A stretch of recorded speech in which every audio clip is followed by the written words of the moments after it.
In a small town just south of Paris, what's left of an intercity train that was carrying nearly 400 passengers. The train derailed as it passed through this station, causing multiple deaths and serious injuries. There was chaos as a major rescue operation began. I felt the coach was coming off the rails. Suitcases fell on top of people. People started screaming and completely panicked. We were on the platform. We heard a big explosion, saw a lot of smoke, and then everybody was screaming.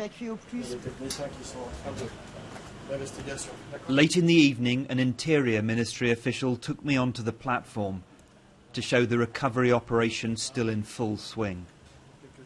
In the distance, another body was being recovered from the wreckage. It will be a long operation during the night and perhaps 1, 2 or 3 days after, just to try to know if we don't find any victims just under the train. 300 firefighters, 20 medical teams and 8 helicopters have been part of the emergency response here.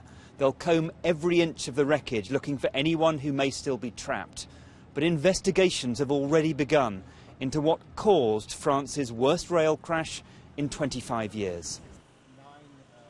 And on Bastille Day weekend at this small station, the clock has stopped at the time that disaster struck. Chris Morris, BBC News, Bretigny.